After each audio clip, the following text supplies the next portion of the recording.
और ये जो आपने त्र्यंबकेश्वर ज्योतिर्लिंग की जिक्र किया, या जो आज मध्य प्रदेश में प्रकरण आया है सामने, तो इसका बहुत बड़ा श्रेय मनीष जी कर्नाटका की जीत को है। जो कांग्रेस वहां जीती है, उसने इन जिहादियों के हौसले बड़े बुलंद कर दिए।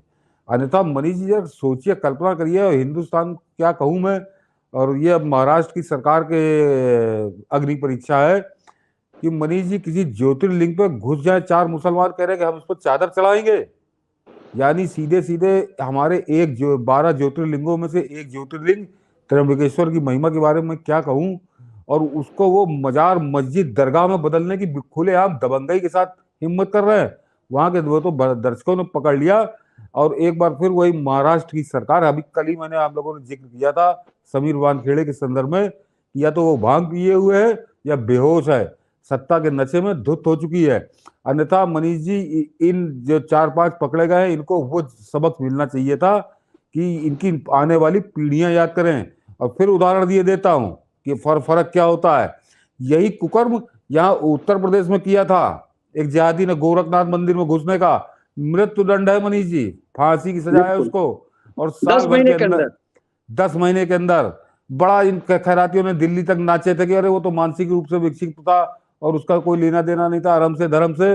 लेकिन वो योगी बाबा की यहाँ सरकार है, उसने सबके इनका सबका नाचना गाना जितना ये कथक तांडव करते रहे, कोई फर्क नहीं पड़ा। और इतने मजबूत सबूत इकट्ठे करके प्रस्तुत किए गए कि उसको मृत्यु दंड दिया है। और उसके अब उसकी पीढ़ियां याद रखेंगे, उसके घर वालों की समझिए बनी जी घर बिक जाएगा।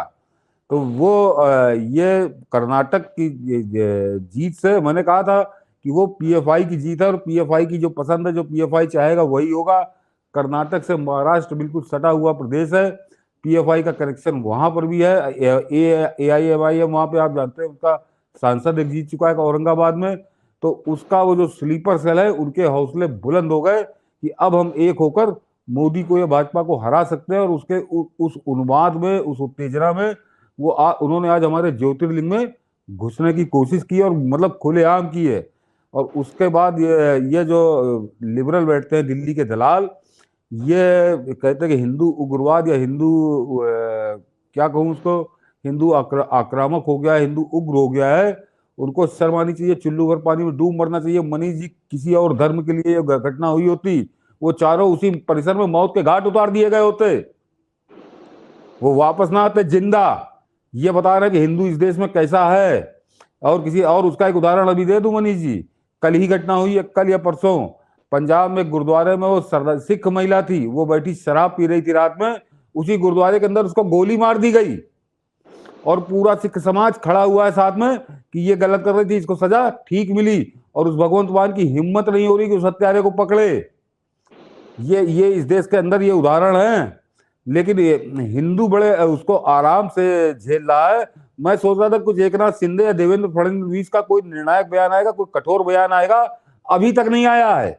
मेरे ख्याल से सत्ता की शराब में इतना ज्यादा धुत हो चुके हैं कि उनको इससे कोई फर्क नहीं पड़ता कि ज्योतिर्लिंग का अपमान हो रहा। मैं क्या, जो हिंदुओं के ठेकेदार बने बैठे हैं, वो उनमें से कोई नहीं बोल रहा। इससे बड़ा कोई हमला नहीं हो सकता हिंदुओं के धर्म स्थल पर, जैसा उन 4 जिहादियों ने आज किया है। लेकिन कहीं कोई नहीं बोला, दिल्ली में बैठा कोई भाजपा ही नहीं बोला एक शब्द।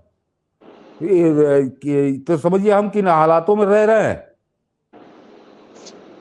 तो ये बड़ी घटना थी। मध्य प्रदेश में जो हुआ, मध्य प्रदेश की सरकार वहां कार्रवाई कर रही है और उनको ठीक ठाक उनका इंतजाम होगा। वो तो एक षड्यंत्र कर रहे थे, बड़ा लंबे समय से चल रहे थे। फिर भी मध्य प्रदेश की सरकार पर एक सवाल है कि ये इतनी देर क्यों लगी। मगर चलिए पकड़ा उनको, मगर अब पकड़ने के बाद इनको दंड ऐसा मिलना चाहिए कि दूसरों की जल्दी हिम्मत न पड़े। और वहां के जो गृह मंत्री है नरोत्तम मिश्रा, वो तो बोले भी आके, देखते हैं क्या करते हैं। हालांकि वो उनके तेवर अतीत में वैसे दिखे हैं। तो मध्य प्रदेश में तो मैं उम्मीद करता हूं, लेकिन महाराष्ट्र ने बुरी तरह से निराश किया है, बुरी तरह से। बिल्कुल। ये जो वहां का मुख्यमंत्री है एकनाथ शिंदे, वो बाल ठाकरे का ढोल पीटा करता है। मैं तो बाल ठाकरे का बड़ा चेला हूं।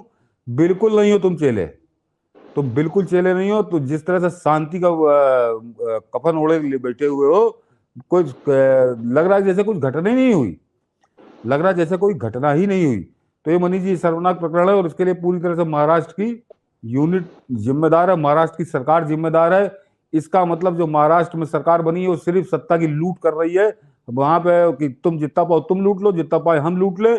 वहां पर शासन सरकार नाम की कोई चीज नहीं है। अन्यथा फिर वही घूम फिर के मैं, क्योंकि एक ही उदाहरण है, ये हिम्मत कोई किसी ने उत्तर प्रदेश या आसाम में क्यों नहीं की? क्यों नहीं किसी की? क्यों नहीं की जिहादियों की हिम्मत? जबकि महाराष्ट्र से ज्यादा मुसलमानों की संख्या उत्तर प्रदेश में भी है, और और आसाम में आसाम में भी। आसाम में तो देश में ज्यादा, देश में सबसे ज्यादा है। मतलब 33% है। इसका मतलब महाराष्ट्र की सरकार बिल्कुल नकारा और निकम्मा शासन कर रही है। इसमें ये संकेत मिल गया। और ये और सब तो छोड़ दीजिए, 2024 के लिए बहुत खतरे की घंटी है ये खतरे की घंटी है कि मैंने कहा कर्नाटक में भी स्थानीय सरकार का की जो करतूतें थी वो भोगनी पड़ी थी।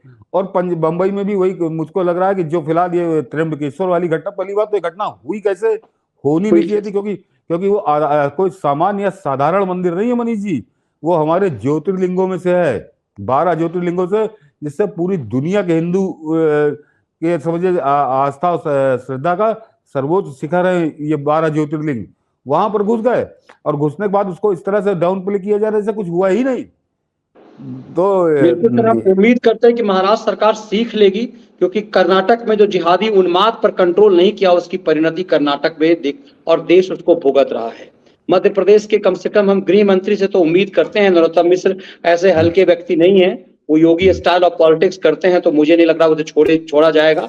उन सब पे कार्रवाई शुरू हो चुकी है। वैसे गिरफ्तार तो वो जिहादी महाराष्ट्र में भी हो चुका है, लेकिन एक्शन ऐसी होनी चाहिए कि दोबारा फिर करने की कोई हिम्मत कर नहीं सके। ये चीजें, ये संकेत निश्चित रूप से होने चाहिए। मैंने मनीष जी का लावारिस छोड़ दिया था ज्योतिर्लिंग को। वो जो जिहादी जिसको मृत्युदंड है उत्तर प्रदेश में, वो गोरखनाथ मंदिर में घुस नहीं पाया था मनीष जी।